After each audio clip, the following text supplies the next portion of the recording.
Hello, everyone. God, I have to say, I really enjoy that video. It always distracts me slightly. It's so lively and inspiring, and I hope it shows everybody a little bit of the identity of the festival. Moving on, though, good afternoon and welcome to Dive In 2022, Breaking the Class Ceiling, a spotlight on social mobility. Please do note that this session will be recorded, and as such, we've turned camera and microphone options off for now. When the Q&A starts, which will be roughly 20 minutes at the end of our event, we encourage you to raise your hand, turn your camera and microphone on, and ask your questions live to our panel. In the meantime, you do have the opportunity to post your questions in the Q&A box. Please also find the link to the closed captions pinned and also our learning objectives for this event for CPD accreditation. So my name is Valentine. My pronouns are she and her. And my co-lead to this event, Jennifer Breach, and I are really pleased to bring you a group of inspiring individuals led by the lovely Maxine Goddard from Sompo International. Maxine, over to you. Thank you, Valentine and Jennifer. Hello, everyone. Hope you're ready for this session. Thank you for joining and making the time this afternoon for our session on privilege, good old-fashioned snobbery. And we'll politely for this call it socio-economic challenges. Okay, we've got to be on good form.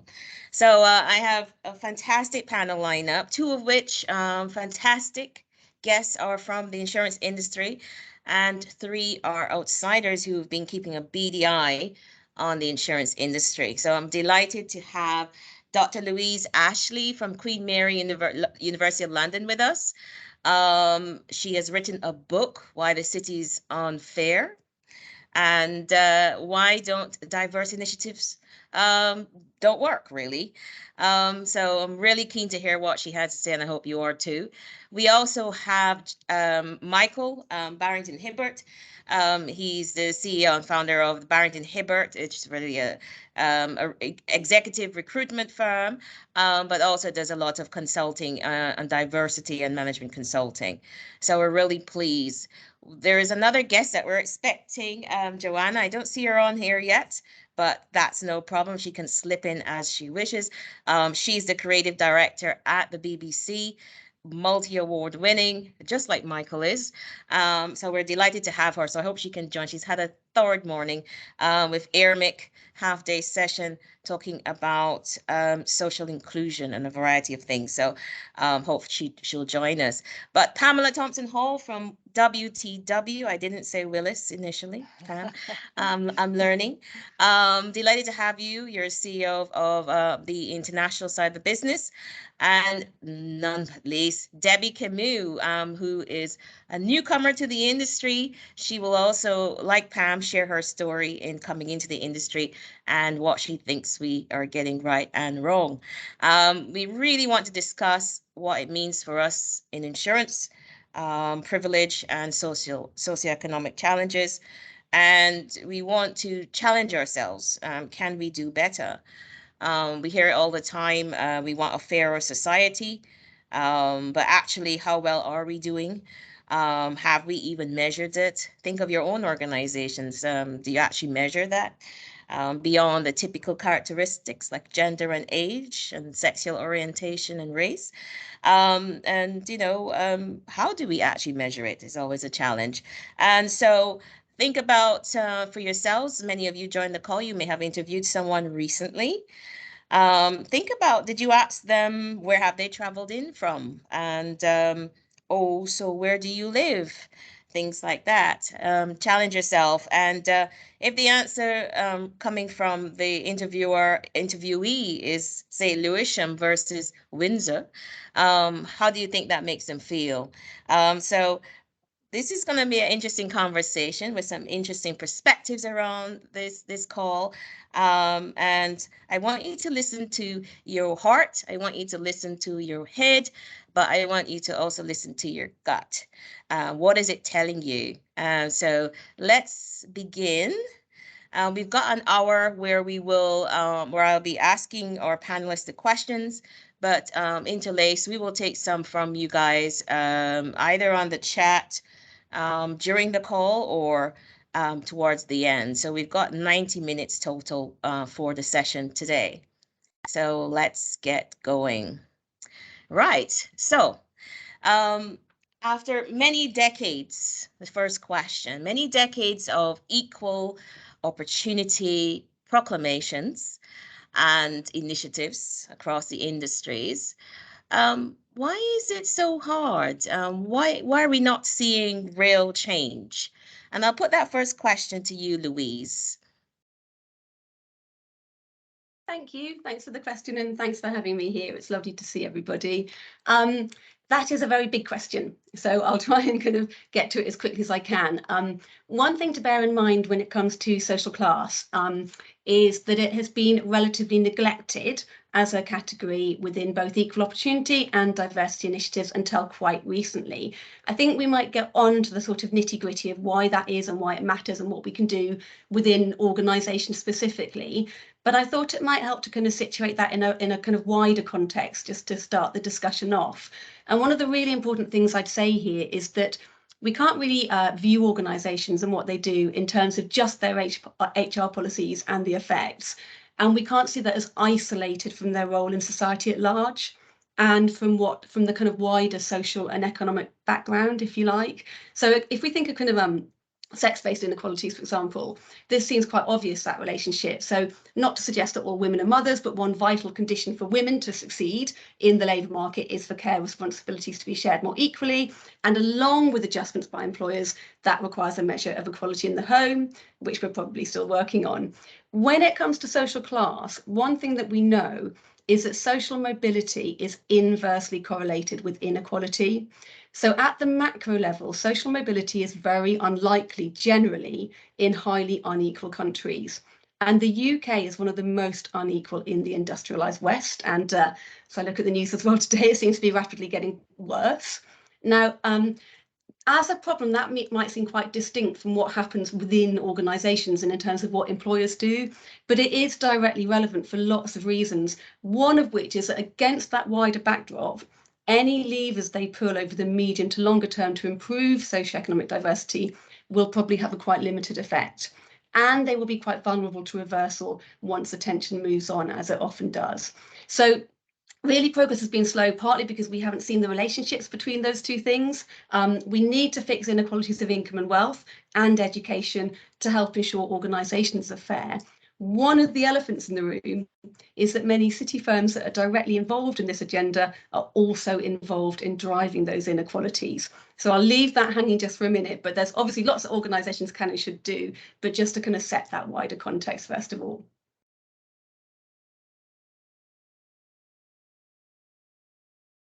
I'm going to jump in here. Hi, everyone. My name is Michael Barrington. Thank you, Michael. Delighted to be here. I'm a big fan of a number of people on this panel. Joanna, hello, and Pamela Thompson Hall. I'm very honoured. So I feel it's going to be a really interesting debate because we've got some fantastic panelists here. We've got an academic in Dr. Louise Ashley who can talk about working with big organisations from a cultural change standpoint. But also you have me as an executive search partner who has worked with the insurance sector, has worked with asset managers, with banks, and can bring 20 years of experience from that standpoint. But equally, I sit on the Social Mobility Task Force. And I think when we talk about privilege, Maxine, it's really important that myself as a Black man who grew up in a council estate in Wembley, raised by a single parent, I am privileged. And it's all around context. Yes. And the reason I share that example with you, I was in a meeting room 18 months ago in the break between COVID and we can actually meet folks. And a senior executive at an asset manager told me about her leaving the office at 8 o'clock at night and having to look round, having to think, am I going to be okay leaving Bank Station, a diverse square mile, and going to Harrow? Am I going to be okay? I have never, before that moment, I have never thought about, am I going to be okay being 6'2"? I won't give away my weight, but I should be on the weight program at the moment, as my wife tells me. But I never thought of that. But I thought I was informed because I come from a lower socio-economic background, a council house background, and I had a blind spot. It's the power of communication. And we talk about culture, and I think it's really important. I don't want to get myself into trouble and say, look, diversity. It's not about diversity. It's about a sense of being belonging, inclusion, and equity. But what we have to do in terms of the City of London, we are in a culture of people being scared to make mistakes. I'm a parent of 3 children, 16, 15, and 13. And I tell them every single day, don't worry about making mistakes. We all do that, don't we? We say, don't worry about making mistakes. You're going to learn from it. But as soon as you walk through that insurance company, as soon as you walk through the door of the asset manager or the bank, you're petrified about making a mistake, which could cost the bank money. If you're decided to make a hire, and we'll talk about that as the conversation goes, you're scared about making a mistake. And that's why, in terms of hiring, people tend to go with the safest option. And I would love to get Dr. Louise Ashley's view on this in terms of culture, in terms of when people do want to be a disruptor like Joe, right? I've known Joe for a long time. And when you are divisive and you want to break against the norm, the system rejects you. So I'm really keen to explore this further in terms of culture and making sure that individuals on this call, institutions on this call, can create a safe space that those who want to change the dial, drive equality, are in a position to do that. Thank you, Michael. That was very powerful. Did you have an answer to that, Louise? Yeah, absolutely. Just on, well, picking up on that question of risk and perceived risk, it's absolutely massive. So often when we think about the causes of exclusion, we tend lately to think about unconscious bias, which is very closely associated with the diversity agenda. And not to say that unconscious bias doesn't exist, it does. Not to say that it's not a problem, but it's probably overplayed as an explanation for exclusion. It's a highly individualized and psychologized approach to understanding what happens that undermines and underplays systemic and structural barriers to change. One of the things about risk is that people, when they're hiring and promoting, they feel an awful lot of individual risk. They don't want to make a wrong decision that will come back on them and reflect badly on them. And therefore, they go for the similar and the familiar because it feels safer. That's not unconscious bias. It can be quite a conscious decision to do that. And they also want to avoid organizational risk, particularly in organizations which have a sort of particular brand that they feel that they need to protect. So risk can very much, it's not the only thing, obviously, but it can very much play into these issues around kind of barriers to progress on the basis of social class. And one of the things I kind of sometimes say, and this might sound a bit controversial, but in the city and elsewhere, it's not just the city, I often say you can be different as long as you're more or less the same. So one of the ways that we, or organisations institutionally manage that sense of risk, is to put pressure on people to assimilate. So they might be recruited for their difference, but they will be asked and expected to assimilate over time.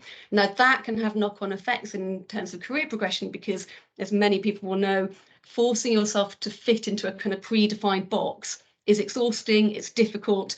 Above all, it's pointless. We shouldn't need to have to do it, but it can lead to kind of differential performance outcomes, even different retention and all those kind of things. So I think that really talks to being a bit braver about these conversations institutionally, but we need to do that collectively. It's hard to be brave on your own, if you know what I mean. We certainly do. I like to call it deliberate ignorance sometimes. I saw you had your hand up, Michael, before I jumped to Pam and Debbie. Did you want to respond to Louise quickly? I think I want to hear Pamela and Joanna and Debbie's views. Sorry, I'm just mindful of time, so apologies. No, that's all right. I'm glad to hear you're fired up. So look, I mean, I know we've got a global audience, and as I sit in the UK, apologies if I'm using UK information, you know, we've got private schools in the UK, and 10% of the UK or less, probably 7%, are privately educated. And when you look around, senior leaders, whether it's insurance or financial services more broadly, other industries, it looks like the inverse, right? It's perverse. It looks like 80 to 90% of senior leaders have been private school educated. And so we start there. We don't always have the data because we don't always ask the right questions, but we have a good feel from the various consensus that we've had over the years that that's pretty much what we're talking about. And so we got Pam and Debbie today, insiders to insurance. And I'll start with you, Pam. You are the less new. I won't say the oldest in, but you like me, we've been in the industry a long time. And I want to hear your story. How did you get in? So I felt like everyone, I fell into insurance, but it was probably more deliberate than I understood at the time. So I became a lawyer deliberately. I wanted a respectable profession in contrast to my very humble, poor background, single mum. My mother was a single mum. I was raised in a house originally with no bathroom, a one room, in fact, when she was struggling, and I really wanted to educate myself out of that, but in particular wanted to get into a profession that had respectability, because I felt I didn't have that in my life, and a career that would sustain me for life. So whatever I did, I could always turn to that career and fall back on it, because I didn't want to struggle like she had done for many years. And so I went to law deliberately, but I fell into the insurance industry by choosing a law firm that specialized in insurance. And it was more because it did litigation than insurance. That led to me taking a role in-house in legal at Willis. It felt like a natural progression because I wanted to get in-house and be closer to the clients. I understood the industry as a lawyer, but I had no idea what I was letting myself in for. And I fell in love with being in the business. I just fell in love with the industry. It was fun. I liked the variety of work. I liked the pace of it. I liked the fact that actually I could be myself pretty quickly and early on, and I reflected on why that was coming into this call and this presentation. And it was because the bosses I had were not dissimilar to me from a background perspective. So I think that's a really critical thing as an enabler to individuals, role models, and those who lead, and the skills they have. And I've been in it now since I joined what was Willis in 1999, but I was advising carriers and working with brokers for 4 years before that, when I was at what's now Clyde & Co. Thank you, Pam. And how do you feel now with reflection? You see people coming into the industry with poor backgrounds, as I put it that way. How do you feel, and what do you do to help them, fit in? Well, affinity bias, we talked about unconscious bias earlier. Affinity bias is actually can be a very powerful thing. So you can seek out those who are like you quite easily when you spot the signs. And I'm very keen personally to always support the underdog, no matter what area that is in. And so I'm personally very committed to making sure that talented people get a chance to come to our organisation and thrive. And if I can see raw talent, I try and grab it and help them survive. And that requires mentoring and coaching from time to time. It requires lots of support initially when someone's coming through the organisation.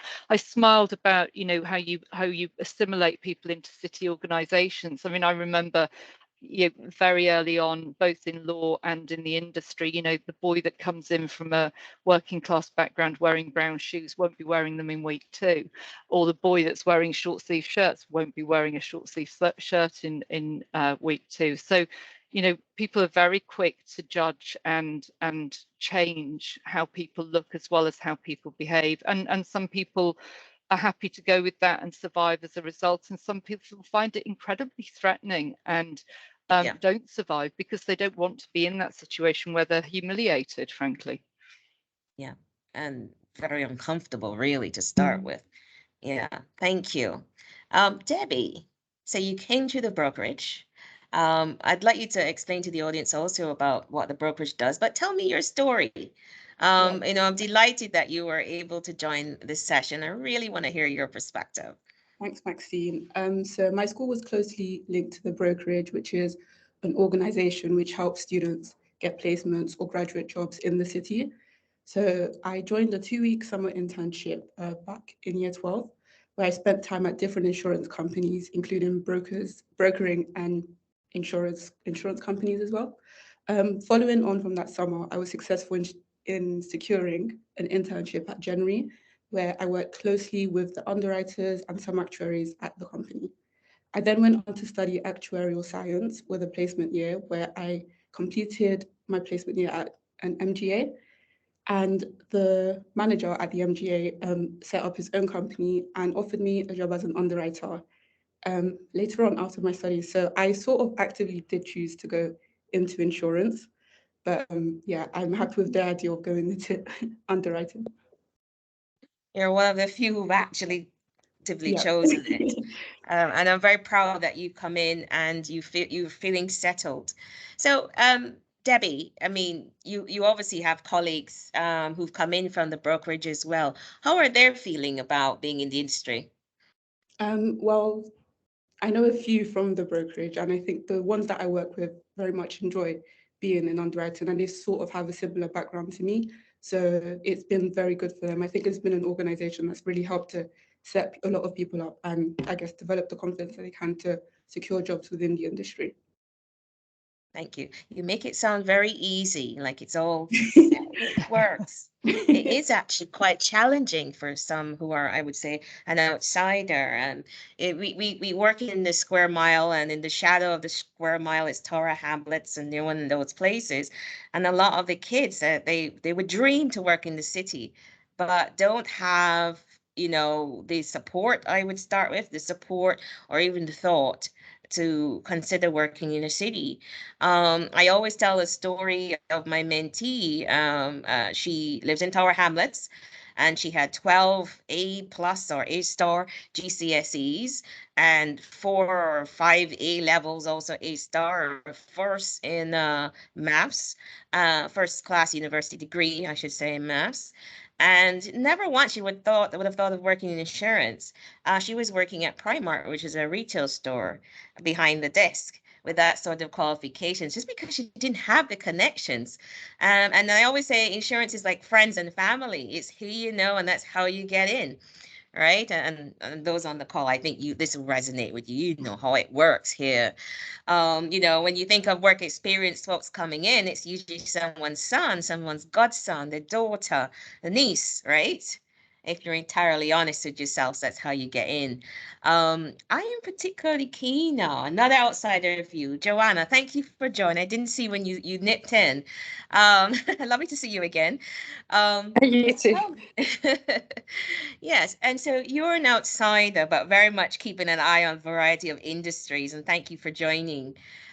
Tell us a little bit about, you know, why is it so hard? What are some of the barriers that you've seen that make it so difficult for people from poor or low socioeconomic backgrounds to get into the financial services industries, including insurance?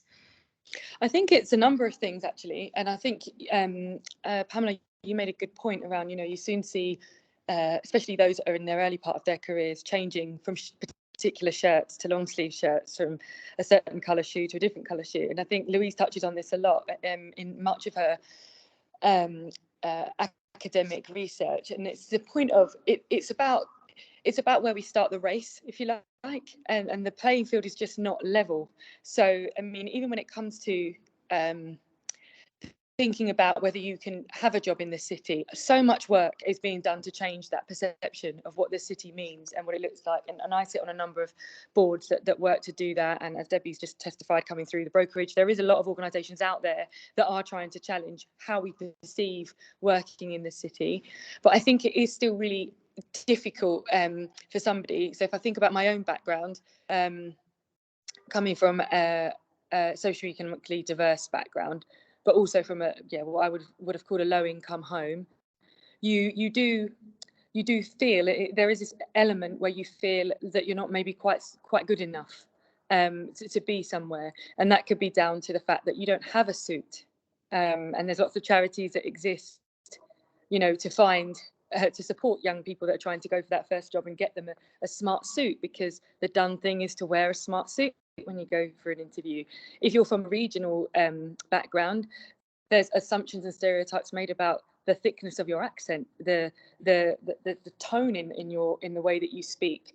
So sometimes, even if you've been told through the right school and community, if you like, what I would call like your support in your community, that you're bright, that you're smart, that if you've got a parent, a carer like Michael saying it's okay to make mistakes, even if you've got all of those things where your parents are trying their very best to put you on a level playing field, you then are still moving into a space where actually, if you're not looking like, sounding like, and behaving like some of those individuals that are in there, you're immediately made to feel as if you're not quite good enough. And if you add to that the fact that working in the city, everyone's in not just suits, but very well fitted suits, then there's an inadequacy around what suit you have been able to get. If your family are able to get you one at an affordable price, then you're still going to feel that little bit more uncomfortable. And etiquette, not knowing things. I remember when I first started in doing my work experience back when I was 16, and I remember I was in a newsroom, and this is a funny story when I think back on it now, but the phone would ring, and what news journalist wouldn't pick up the phone when it rings? Of course, that's where all the stories are coming from. But in my house growing up, if the phone rang, I was sort of told by my dad not to answer it because the expectation was that who would be calling this house phone? It's an adult thing. It's not for the children to go and sort of pick up the phone. And that was just a cultural thing in our family. But these things happen all the time. So when I walked into the workplace and the phone kept ringing, I just ignored the phone, thinking it wasn't the thing I was supposed to pick up. And that's just an example for myself. But then picking it up and having the confidence to say hello in front of a loud, busy office.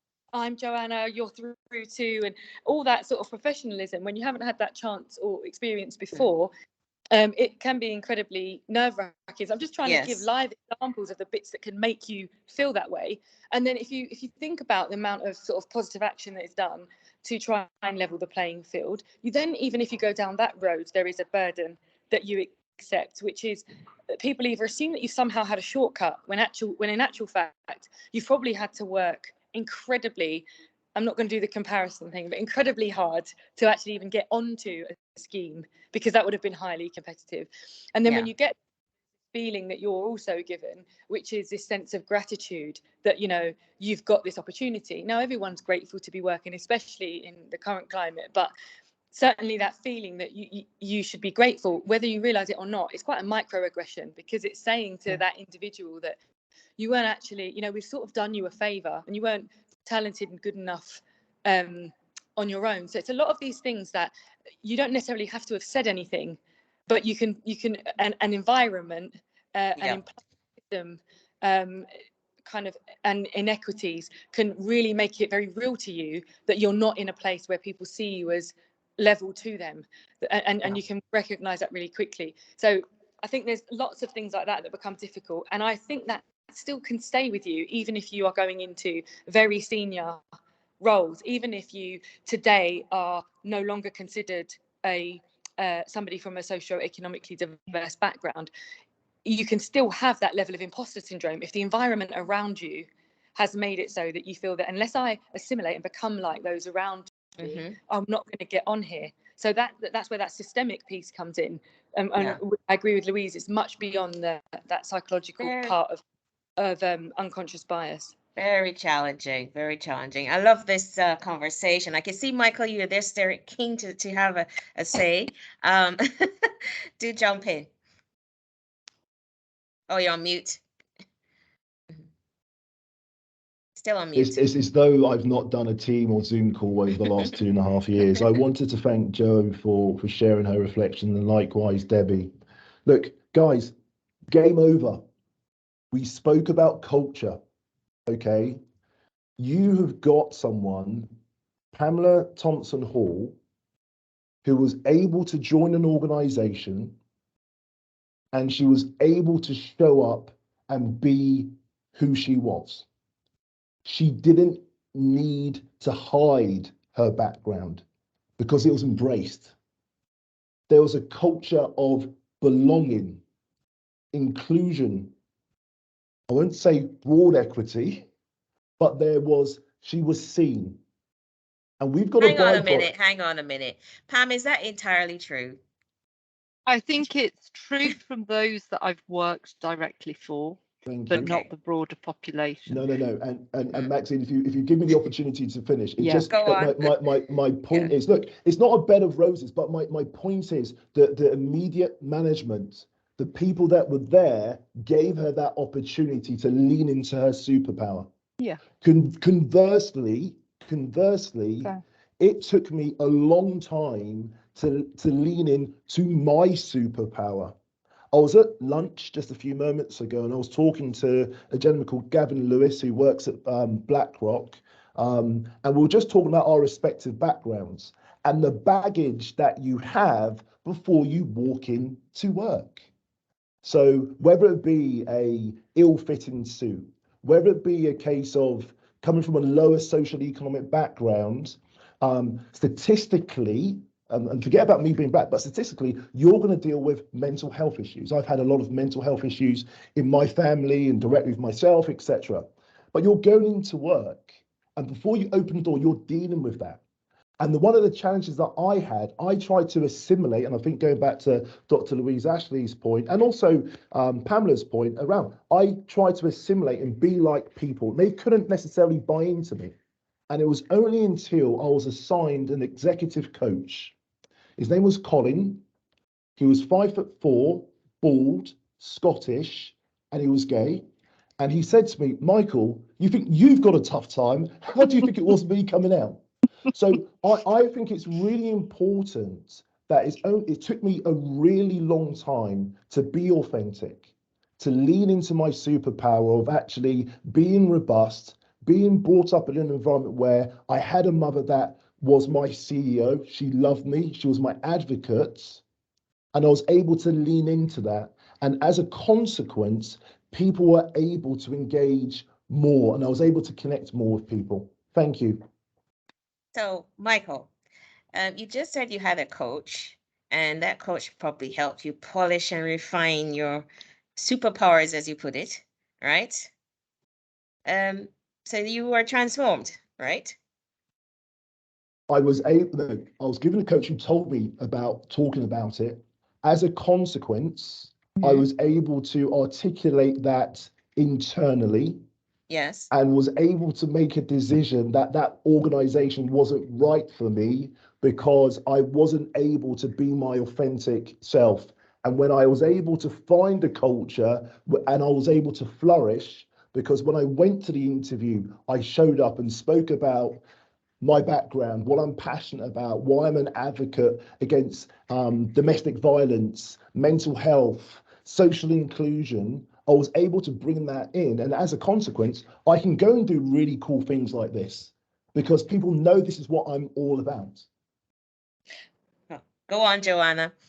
Thank you, Michael. Sorry, then Pam after you, Joe. Oh, okay, fine. No, I was just going to say, I think it's, and this is just a feeling that I've had for a really long time, and call me disruptive, I don't know, but there is something about the whole idea of assimilating that I'm not for, really.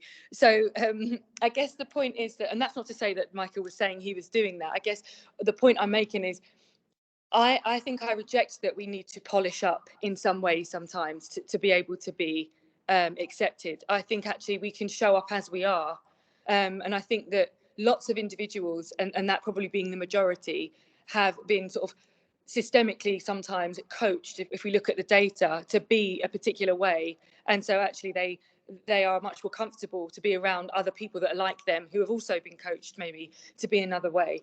But the thing, I don't know where I got it from, but I've never tried to behave in a way that I felt was sort of more appropriate. I always found that actually if I spoke to what was true to me, what was my reality, what was my experiences, then that actually tended to be my strength. I wouldn't do very well at pretending to be otherwise anyway, because I'd soon show myself up.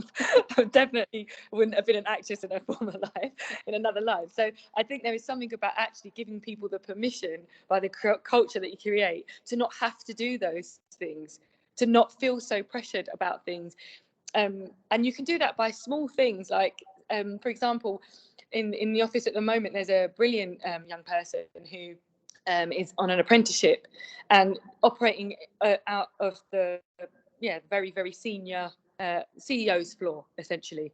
And this young lady came in, and I could tell straight away that she just needed someone to say, "Hello, you okay?" And she would relax and really calm. Yes. And so to begin with, she was very nervous about how she was going to speak and what she was going to say. And then I just said, "Hello, who are you having your lunch with today?" And she came for lunch, and that was it.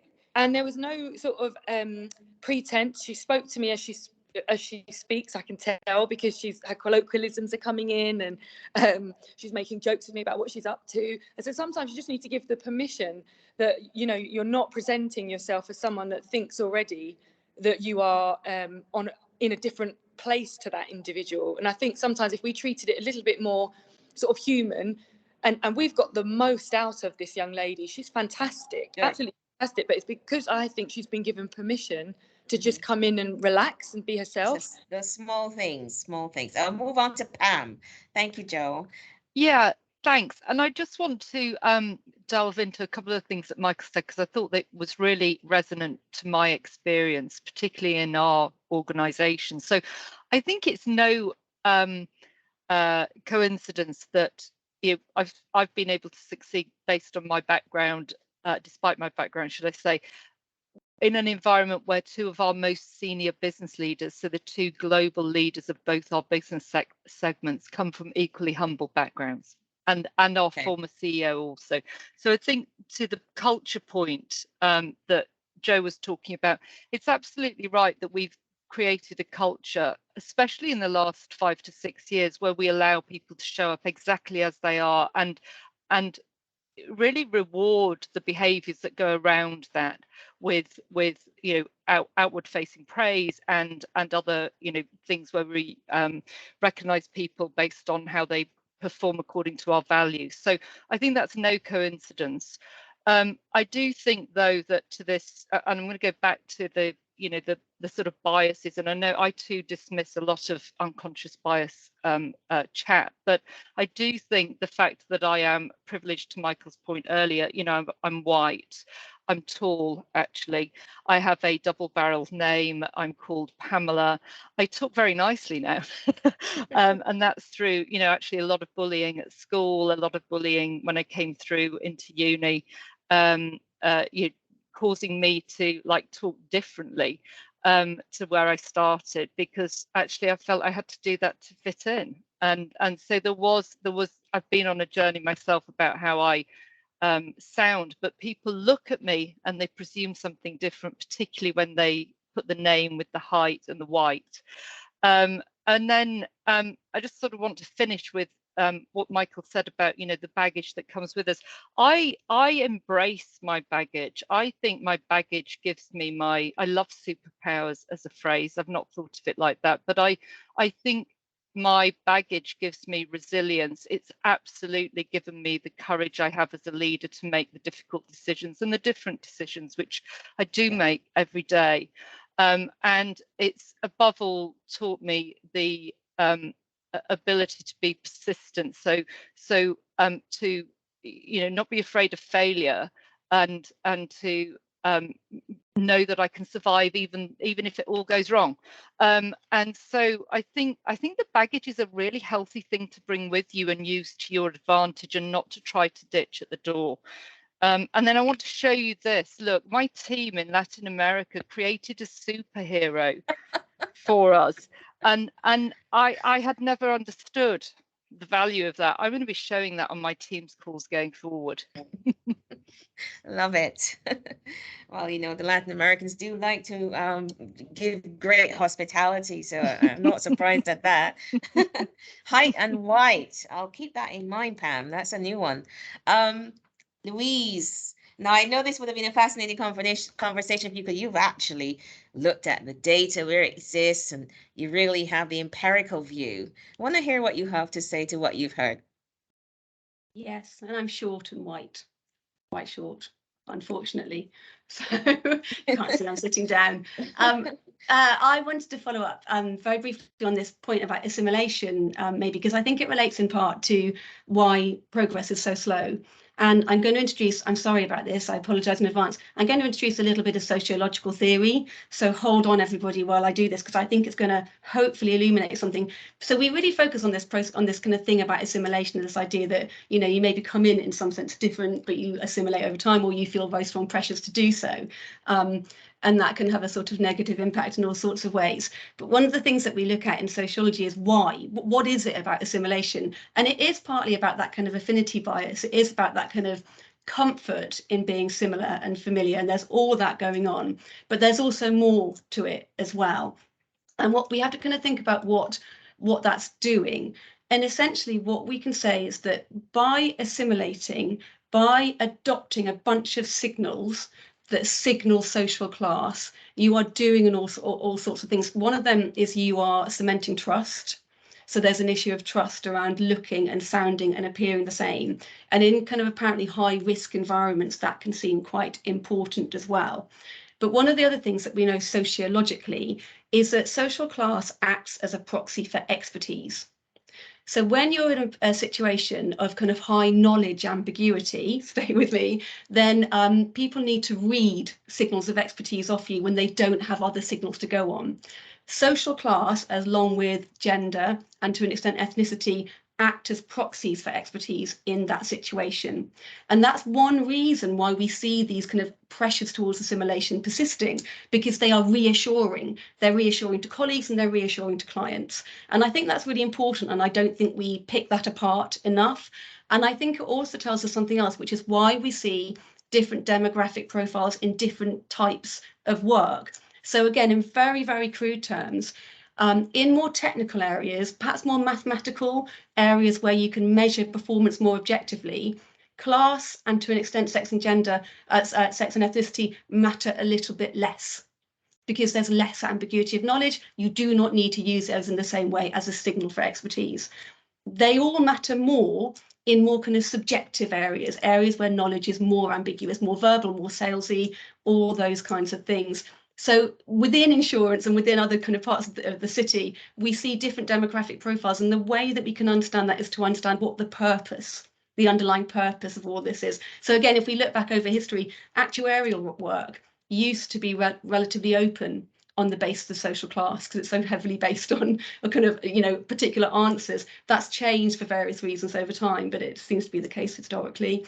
So I think I'll stop talking in a minute, but my key point is that we need to think about what the purpose of exclusion is. Exclusion has a purpose. It's not just about the mechanisms of exclusion. If we want to drive change, we need to understand why it happens and who benefits. And the last point I'll make on that is that we often think that the status of work, which is really important to its remuneration, rests on its complexity, how difficult it is. If it's more difficult, fewer people can do it, therefore it gets paid more, it gets its status up. That is only partly true. We also know that the status of the work depends quite heavily on the identities of the people most often associated with it.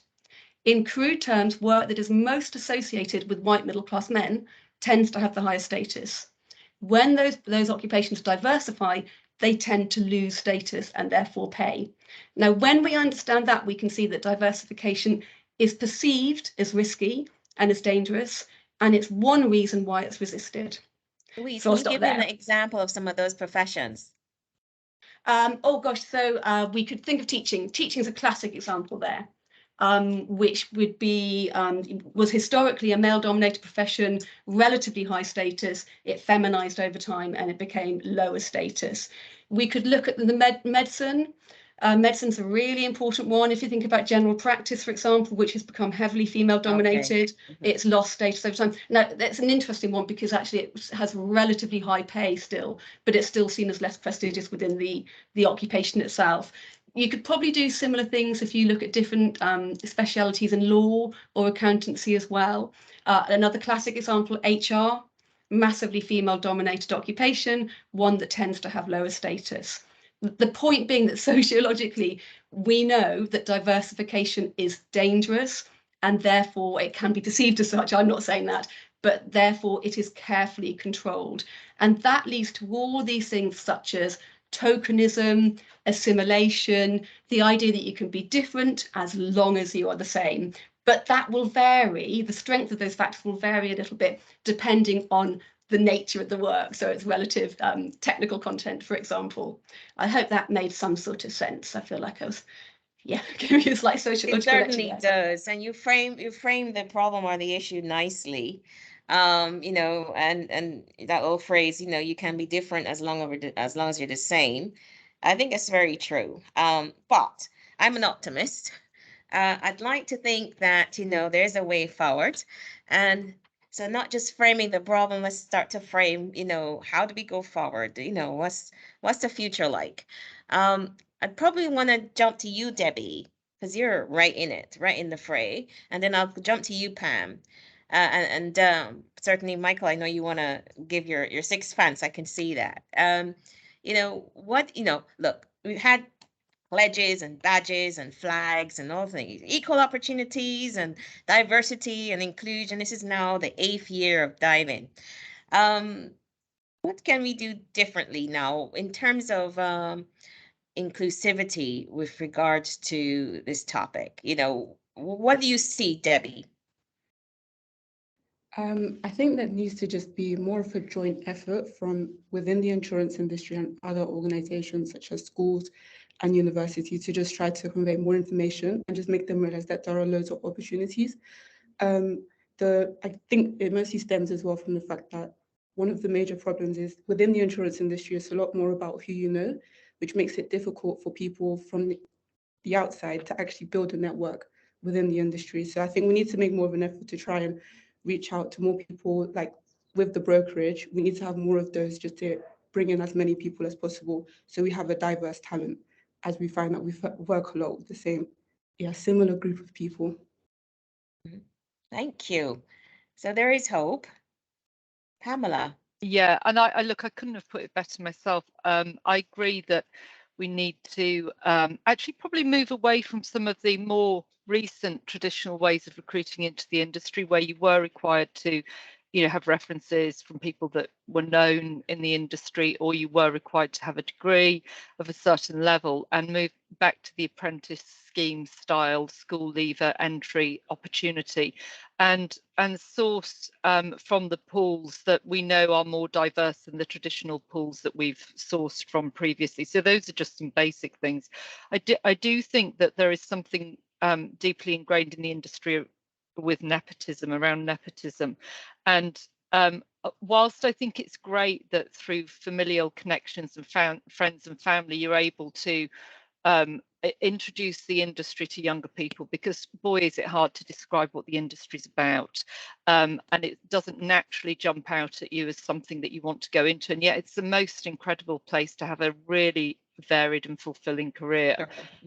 So I think there's a huge value in word of mouth and the social network to bring people to the industry, but I don't think we should necessarily allow that to be a step into it until they've passed the basic test. And so I would encourage us to do more of the interviewing through proper fair slates and panels where you do have, you know, diverse talent interviewing on panels. My husband, for example, is a comprehensive school boy at a big law firm, and when he interviews, he always tends to pick the kids from the comprehensive schools, and he said, I can't help it, I can just see that they're a diamond in the rough, whereas some of his other colleagues who perhaps haven't experienced children like that might not have the same affinity. So getting people on the panels who look more like the people you want to attract, I think, is critical. And then finally, sort of role modeling more generally, so that you create a buzz within the organization that people talk about to their friends and families in the way that you want them to. So not just the privileged few, but the broader masses who know that, you know, the place that their friends work is a good place to be and they will fit in, even though from the outside they may think that they wouldn't. So I think role modeling is, for me, the new thing, the thing that we really need to be pushing on to showcase that other people, unlike the traditional people that came into the industry, other people do thrive and flourish within it. Thank you, Pam. Michael. Hello, Miss Goddard. You're definitely warming up. I'm getting scared. You know, you're asking these questions. I'm thinking, I'm please being very nice and gentle. Well, you started off, yeah, absolutely. But now I think you're getting ready, and you're going to come No for pressure. some punch. Look, I think what's fascinating. I'm part of the task force for Progress Together, and I think Dr. Louise mentioned this earlier around. I think you did actually, Maxine, where you spoke about. If you look at the FTSE 100 companies and at the Exco senior level, 81% of senior leaders either come from a privately educated background or come from a professional background. But then when you flip it on its axes, and this is for the UK, only 8% of the UK population go to private schools. So you look at that axis, it doesn't quite work, okay? And what I was fascinated on is that, again, from a cultural standpoint, we have to go back to Pamela's beginning, but she was able to talk about her background in a safe environment to a certain extent. And I don't know Pamela before this call, okay? But what I found fascinating, so we are interviewing for boards, non-exec directors to join Progress Together. And when we talk about social economic backgrounds, it's still a new phenomenon. It's still, in some respects, at the senior level, because Dr. Louise, you spoke about it in terms of assimilation, that a number of people that are now working together are now only talking about their backgrounds. Yeah. Because it was easier to assimilate to the homogeneous culture, get your head down and deliver. And it's once they've made it above the parapet, once they've made it into the C-suite, that's when they're like, oh, I come from Newcastle and I went to this comprehensive school, and now they're starting to talk about it. And I would love to ask from Dr. Louise, why is that? Why is it that when you only get to the top that you're prepared to talk about it, and not necessarily when you're a fresh graduate like Debbie coming from the brokerage and showing up? Would love to hear your thoughts on No, that. it's a liability, right? Anyway, I want to hear someone's views. Maybe Louise? Yeah. I mean, it's a risk. It's a perceived risk, and people, if they feel stigma, and I think there is class-based stigma within organisations, if they feel shame, then you want to hide that. You will hide your authentic self in that context. And what tends to happen is that if you do make it through, you manage to kind of overcome those barriers, you get through to the top, that at that point you can feel more confident in displaying your background and talking about it more openly. But we don't see this just with social class, we see this as well with kind of gender as well. So for example, it's quite well known in academic research that women who get to the very top of organisations are much more likely to downplay the disadvantages structurally of being female in the early part of their career, and are much more likely to start talking about those disadvantages and how they've negotiated them later, because it's safer to do so at that point. So it's a very well-known sort of theme, if you like. Maxine, should I just talk about kind of in terms of the optimism going future? Can I just make one point on that? Yeah, please. I hope that's okay. To hear and then more. I'll just stop talking. I mean, one thing to say is that socio-economic diversity, or social class, as I prefer to talk about as a sociologist, is relatively new to organisational agendas, but there are loads and loads of resources now being developed for organisations to use. So all sorts of toolkits, for example, produced by the Social Mobility Commission, that are really, really helpful for organisations to give a sort of guidance in terms of how to take this forward. And that looks at sort of data and demographics and measuring what your demographics look like to act as a kind of benchmark and to understand where you might need to drive change. But I am going to just make one last point that circles back to what I started with, which is I think if we open this up again, one thing we can say with certainty is that the only time we've had really significant social mobility in the UK was sort of in the post-war period. And it was a response to significant systemic and structural changes in our society and economy at large, including the reduction of inequality. And so I do really want to underline that if we want to talk about social mobility, we have to talk about inequality, because one doesn't happen without the other.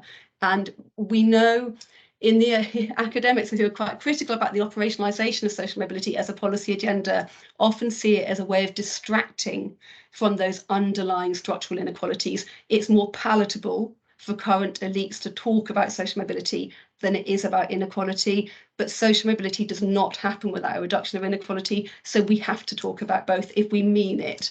So I'll stop there. Very good point there. I see, Joanna, you've got your hand up. Did you want to jump in? Yeah, I just wanted to echo what Louise said. I totally agree. But I also think that sometimes we also even have in our minds who we envisage when we think about social class, who comes to mind.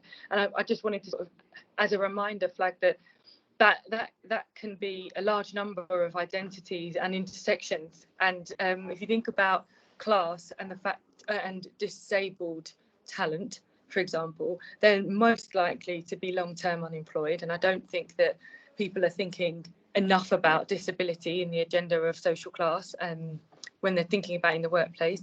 I think that they're seeing social class in particular related to race and ethnicity and where people live. But beyond that and the intersections of that, I don't know that we're giving enough attention to that. And I think if you want to really level the playing field, you need to understand what the inequities are for a real myriad of individuals that identify as coming from a lower socioeconomic background. And then it's only then when you start to give each one of those identities and backgrounds what it is that they need to be successful, would we ever really see this social mobility shift? Because I think you also have to be really clear on who you're identifying as requiring that additional support. And at the moment, sometimes I think we've got organisations with quite a fixed view on who that is. I also think that there are, as we said, a number of interventions that are taking place at the moment that are around. Sorry, I saw my face. I thought you wanted to say something. You were breaking up there, Joe. Oh, yeah. Can you hear me? I can hear you, but you were breaking up. It's yeah, on my side. Yes, it was breaking up my side. Can you hear me now? Yeah, we can hear you. Let's try again. No, it's still breaking. It's still breaking. It might be just a moment. Might be just a moment. But thank you, Joanne. I think that point was loud and clear. And I'm just conscious of time, and I want to start engaging the folks who've joined the call and answer the questions. Let's talk about education for a second. So, Pamela, you're a lawyer and you've come in very bright. And Debbie, you went into the brokerage. You must have been very bright. The insurance, so let's not kid ourselves. You didn't need to study a degree in insurance to get into insurance. And a lot of these CEOs who are the 90-80% who are senior boards, they might have gone to private school, but that doesn't mean they were very bright either. I just want to challenge us a little bit here. On the educational front, and one of the questions, I think it's from an anonymous person 18 minutes ago, and they were saying that, oh yeah, it's interesting to hear a lot about these competitive programs that rely on high grades. But we also need to promote the opportunities, and I guess in insurance, for those who might not be academically bright, and who would still flourish in the workplace. And we've seen that time and time again. And people who have got, for example, dyslexia, come in and they're fantastic, in doing a variety of roles. What are your thoughts on the educational aspects, as well as the future being bright for those who come in the industry without those high grades? Yeah, I think you're spot on. I mean, spot on. You don't need to be a rocket scientist to get on in the industry, but you do need skills that are relevant. So interpersonal skills, you need to be commercially savvy. So yes. Often you need to have a bit of a mathematical brain, but not always, definitely not always. And I think that you're right that we do put barriers in our own way, by creating an environment where you have to pass a certain threshold to get through the door academically. And I think that's grown up really just as a matter of, how does HR, sift the thousands of CVs you get? You have to do something. So I agree, perhaps that has been an impediment to bringing through the best talent who are fit for the roles. I think, and I'm not going to out them because they may not want outing, but I can think of two very, very successful leaders in my organisation who are big names in the industry, both of whom would say that, academically at school they didn't flourish, but they've thrived in the industry because of those skills. So I think, again, getting them out in front of people and actually promoting this as a different way of thinking and showcasing themselves and their own successes could go a long way towards changing how we think about the skills that you need to come through into the industry. I think it's a great point, actually. Thank you, Pam. Any takers to respond to that question? Louise? I will start with Louise and then you, Michael. Yeah, just a quick one. Just I got your hand up.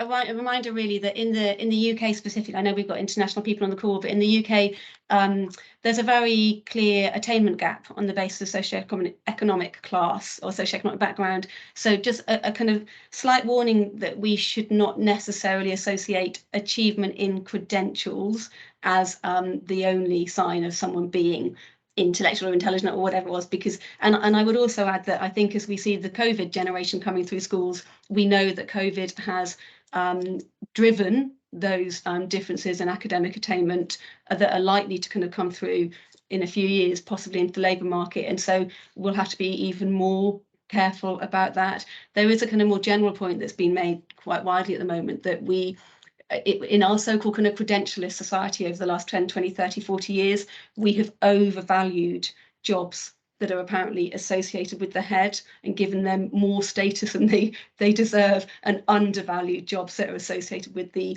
heart and the hand. And the argument would be they're not less or more skilled, potentially, they're just differently skilled, and we need to kind of bear that in mind. But I think that works within occupations too. And just to add to that, and I'm really excited. I've got quite a few people sending me LinkedIn requests with questions. Save it for this platform, not here. But what I find fascinating, again, we always talk about culture, but even at the top of the hour, Maxine, when you started off and you said to someone, in interviews, people say, "Oh, where are you from?" And if you're from Hackney or Lewisham, what does that mean? We've got to talk about culture.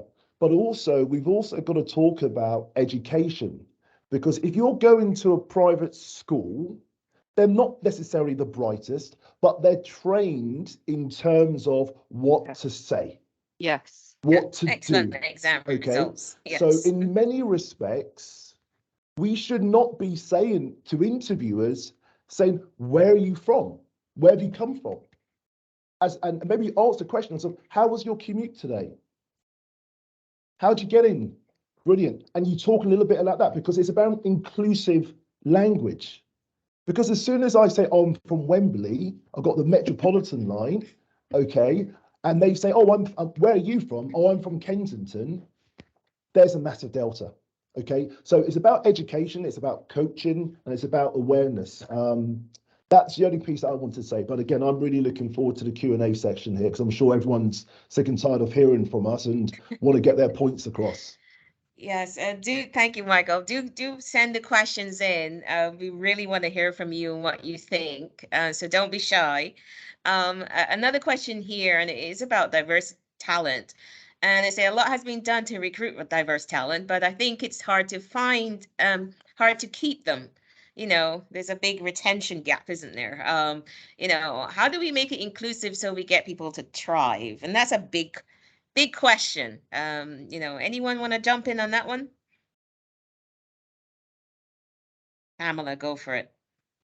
Yeah, Jo had her hand up though. Yeah. Although she's frozen again.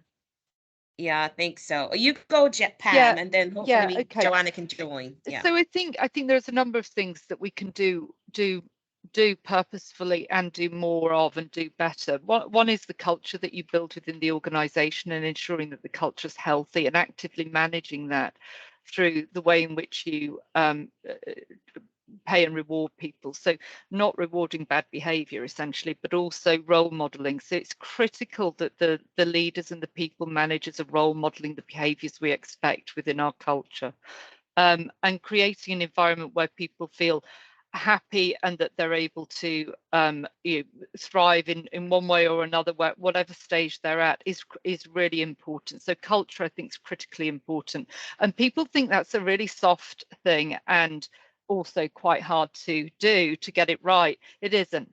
There's tactics and levers to pull there. So actively managing culture. Secondly, role modeling. I've talked about that, and I don't just mean role modeling of values, but actually showcasing people who have been able to progress through the organisation, who look different to the mainstream, and then being purposeful about promotions and being purposeful about and celebrating those promotions. So being purposeful about how people are promoted and ensuring that there's some process around it, and it doesn't take on the nepotistic approach to recruitment that we've seen historically, so that you're actually looking at the fairness, and that includes all the people who are looking at promotions being diverse themselves, very similar to the recruitment drive. I could go on, as you can see, because I feel really passionate about this question. So I'm going to pause because I'm sure others have got a lot to say. Louise. I don't think Joe is. Joe, are you on yet? She was before me, I think, but I can't see her. Should I? Yeah, it's frozen. She might have disappeared. Joe. I've just got one thing to say very quickly. Should I say? Oh, here she is. Can I try to sort out where my reception was? Can you hear me okay now?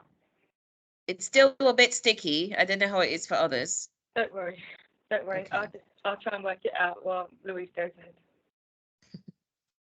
All right, Louise. Yeah, I'll be quick. A few things to say on retention, which is so critical, because so much of the emphasis on social mobility has been on access and not on career progression and not on retention so much. And we do need to really shift our focus there. Completely agree with so much what Pam said. Just one other thing I talk about this, I'm going to mention my book very briefly. I talk about this in some detail in there, which is one thing that happens amongst many others, is what I call a sort of institutionalized dishonesty.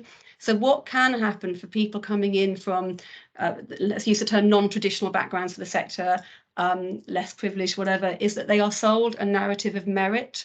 They're told that their background, their ethnicity, their gender will make no difference whatsoever. And that's a very optimistic story, but it is often a story. And one thing that can mean is that when people hit the actual organisation, having gone through maybe internships and then actually been employed as a new graduate or an apprentice, they actually encounter the reality of the organisational culture. And that can be incredibly difficult. And because they have this narrative of merit, it can feel very lonely and isolating, navigating that on your own. And therefore, one of the things, amongst others, that I really do advocate is that we do, to the extent we don't want to kind of be discouraging or to be negative, but on the other hand, I do think we need to be honest about the reality of organisational cultures and provide people with proper support. Yeah, completely agree. I just want to jump to another question because they're now flowing in. And one question here is, what does the panel think about the practice of people who work in operations, quote unquote, like call centers and processing, out of sight? And I assume they're coming from the point that it's probably likely the people who are working in a call center are from either poor or low socioeconomic background and probably doesn't have the polish and probably have to be trained on voice if it's call center, but they're kept out of sight. I think is the point that was being made. What is your view on this? Can I come in? Can I come in on this? Can you hear me okay now?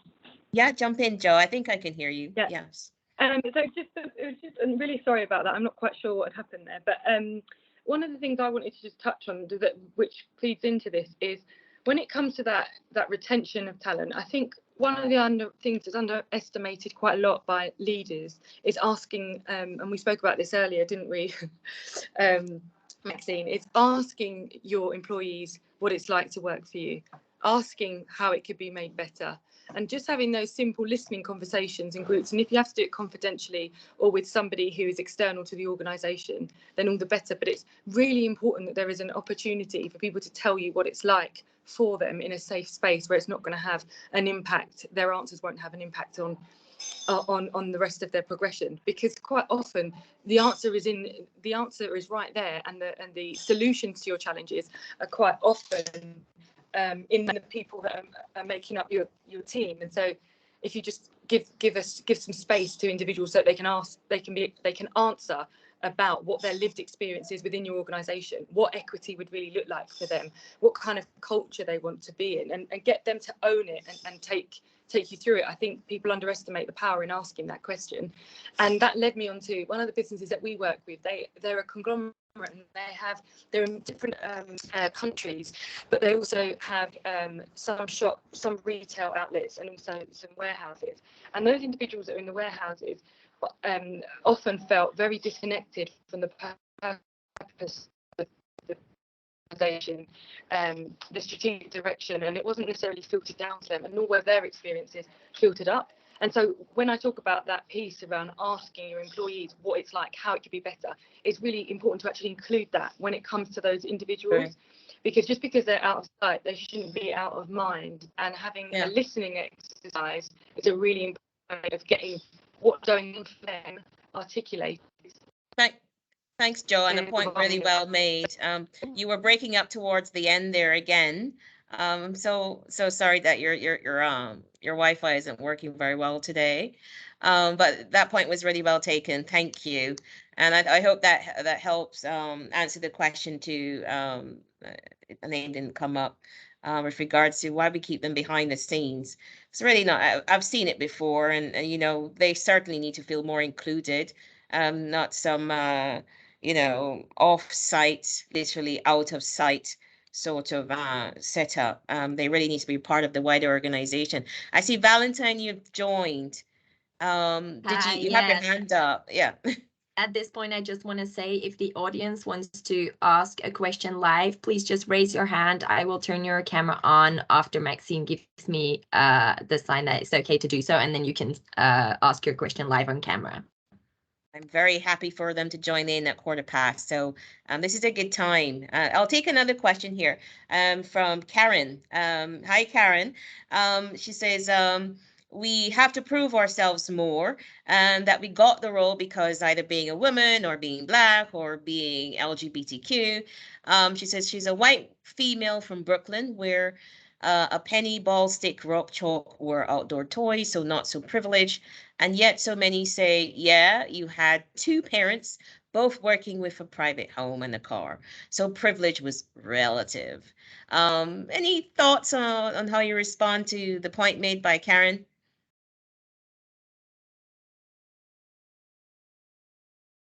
I'll go. Privilege is clearly relative, and it very much depends on where you are in the world and you know, the situational circumstances. And I think that's firstly a good point, but something that we very much need to be mindful of as we're navigating through these really thorny issues. And I was really surprised when somebody told me that because I was tall, I was privileged. It had never occurred to me. I got the white thing. I also feel incredibly privileged to be in an industry in our country, in the UK, actually, because it's a thriving industry. So I'm conscious that when I go to other countries where it isn't a thriving industry and they're struggling to make it work, that, you know, we have a step up in our culture in the UK in insurance. So I agree, it's all relative, and we should be mindful of that. As I say, it took me aback when someone told me because I was tall I was privileged. Yeah, it certainly would. It certainly would. Thank you, Pam. And just speed right along. There's a challenge coming from the audience, and they're saying, look, we might disregard the universal result, but actually, your grade actually is a benchmark of what we expect candidates to bring or to achieve. And so sometimes this doesn't obtain the best talent from the pool of working class people. Any views on this? Can I go, if that's okay? You certainly can. Who asked the question? Was it anonymous or? It's anonymous, Oh, okay, right? that's a It's shame. anonymous. Look, yeah. that's a great question, and thank you so much for asking that. So I'm one of the co-founders of 10,000 Black Interns, and this was set up in the summer of 2020 after the murder of George Floyd, and myself and the co-founders were actually trying to get Black portfolio managers, so people who run money, together to talk about what can be done in the industry. And out of thousands and thousands and thousands of portfolio managers in the United Kingdom, we were only able to find 12. So we then realized that we had to set up something around pipeline and access and opportunities. And what we didn't want to do is just go out to the Russell Group universities. So to our good friends in the States, that's maybe the equivalent of the Ivy League schools, the top schools like Stanford and Duke, where again, it's very difficult for working class, lower socioeconomic people to go into those institutions.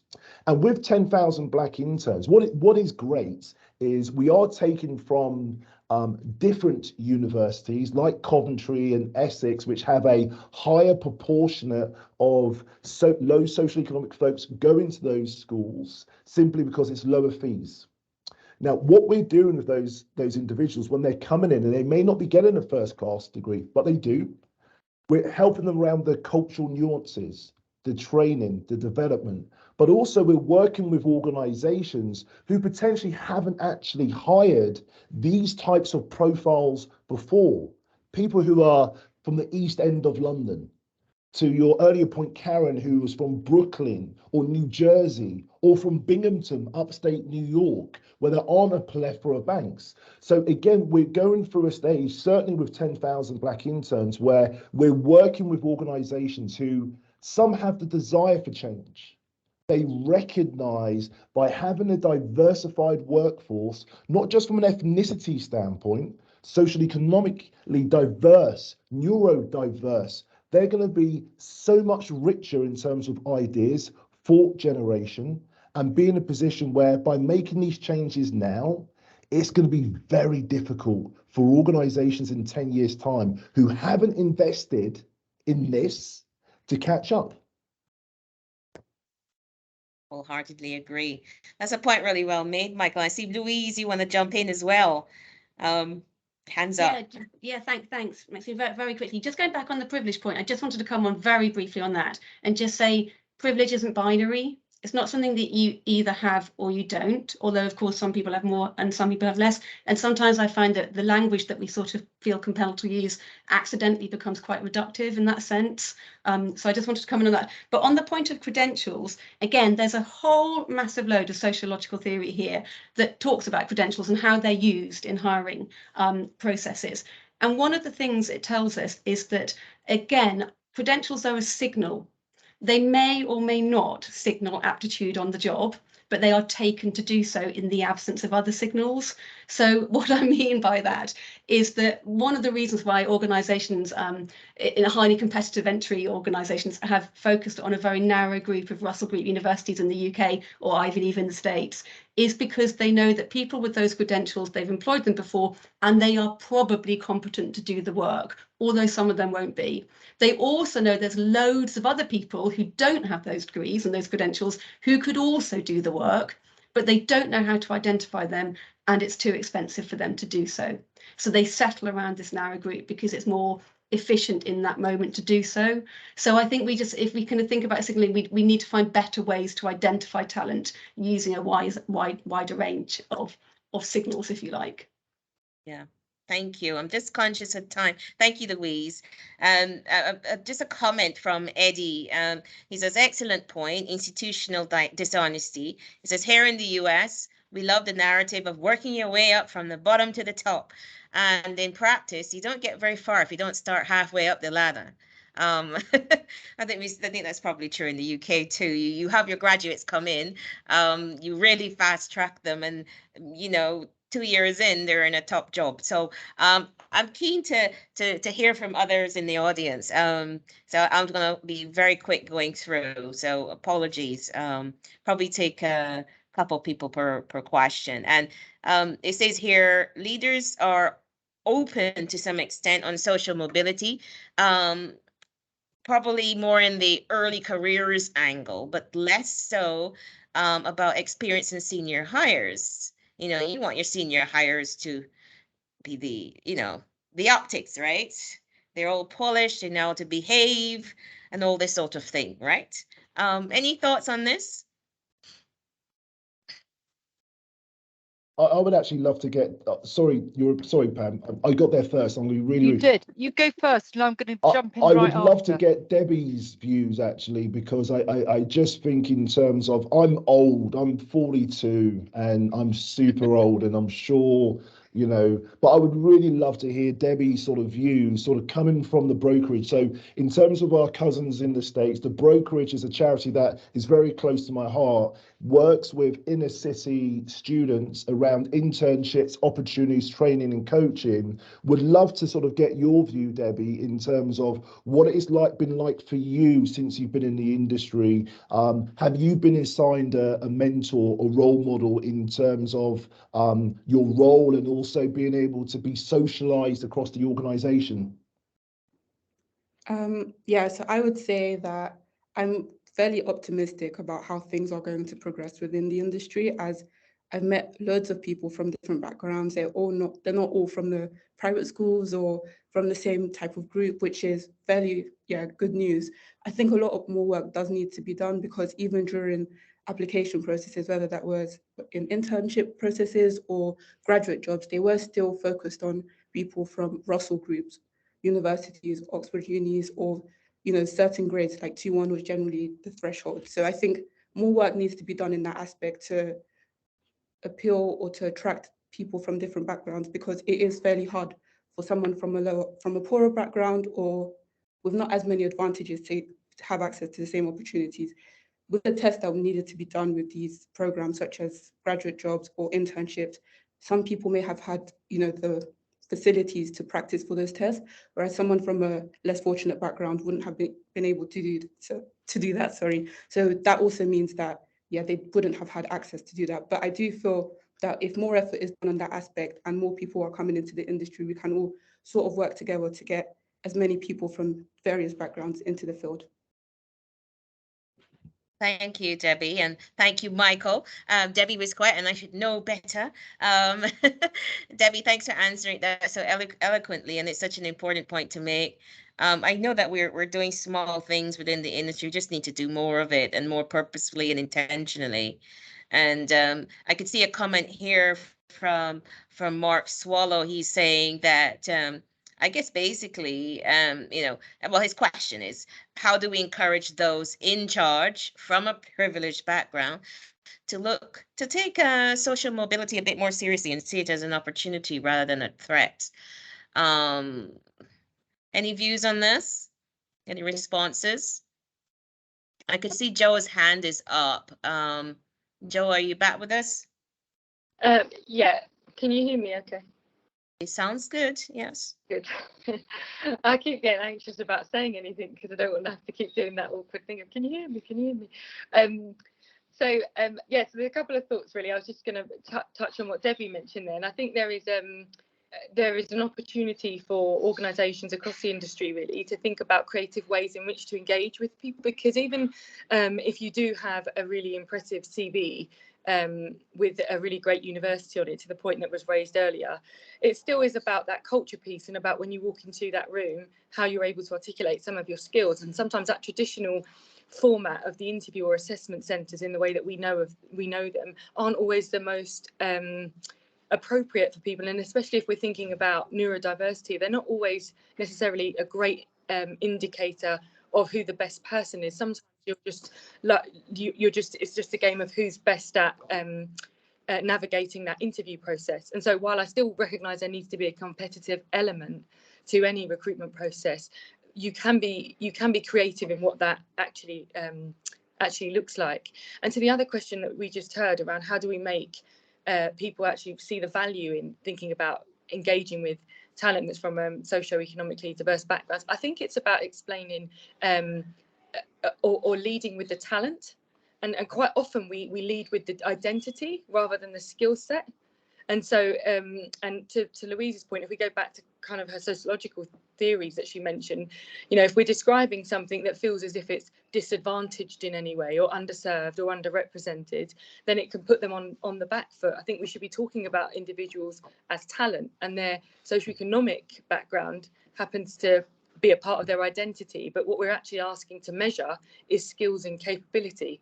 So I think if we can explain that we're problem solving with a talent challenge by getting access to a broader range of that talent, rather than having to say we're giving you access to talent from these low socioeconomic backgrounds because poor them, then sometimes that feels more like a lovely thing to do rather than actually business imperative. Because what we're not hiring necessarily people, we're not hiring a class, even though that may be part of their identity. We're trying to hire a set of skills that build our business. So I think it's communication, positioning. Yeah, thank you, Joe. Brilliant. Couldn't have said it better myself. I see there's a bit of a fist fight going on one of the questions. And I'm just conscious we've got 3 minutes left. And someone was basically saying, it's anonymous again, that there are obviously all these networks and organizational groups for race and religion and ethnicity, you know, gender and so on, but you don't see it for social class, working class employees. And I thought it was an interesting challenge. And they said, why do you think that is? And L'Oreal has said, well, you know, they're employee-led groups, you know. I guess it's up to you to join the fight and create one. And Eddie's responding that working class people simply just don't have the time during working hours to participate. So I enjoy that. Thank you, L'Oreal and Eddie, to responding to the question. Are there any views on this from the panel? I was just going to come in and say that there's a number of businesses that I work with that do have a network that is both specifically around social mobility, and there are lots of organisations, ones that operate specifically in the city, actually, like Leadership Through Business and Sport, the Social Mobility Foundation, the Girls Network. There are lots and lots of organisations that exist with the specific aim of supporting social mobility. And this is where I come back to what we see in our mind as somebody coming from a lower socioeconomic background. Because if you see somebody, for example, who is an ethnic minority, that is not their only identity. So we have to remember that intersectionality, that it's not just a network they may not have come from a network that was for race at all. They could have just come from an organisation that was trying to bring I'll leave the door. It's so hot in here. Sorry, Michael, you're not on mute. Oh, sorry. Yeah. Sorry. Sometimes you make an assumption because someone in front of you is maybe from an ethnic minority background that they're a part of a race network, and you're not considering maybe that it's class that they feel the most affinity with, their social class, for example. So just as I say, just remember that when we talk about social mobility, you wouldn't necessarily know unless the group was specifically called something about related to race or disability. But there are lots of organisations that are looking at all individuals who would identify as coming from a lower socioeconomic background. Thank you very much. And I think I have to probably draw a line there. There was other questions about accents and nepotism, and I'm so sorry I can't fit you all in because Valentine's there to give me the chop by pressing the button that we're closed. And so I will quickly wrap up. Thank you to the panelists and all of you who joined. There were over 200 of you on the call today. Thank you all for joining. I just want to say, look, the verdict is out. If I think of the social mobility index, and I think it's a top 75. There are only 3 insurers on that. And so that is quite a judgment. You know, we need to be a little bit more purposeful about social class because there's people going out there measuring our wider society. So there's a lot that we need to do and do better and more purposefully and more intentionally. So thank you all for joining. Appreciate the applause. Thank you to the panelists again. Really enjoyed this session. And I hope that we all have something to take away from this session today. Thank you all. Pleasure. And thank you, Maxine, for hosting us today. Thank you all panelists. Thank you for joining. That concludes this session. Bye, everyone. Thank you so much. Thank you. Bye, everyone. Bye.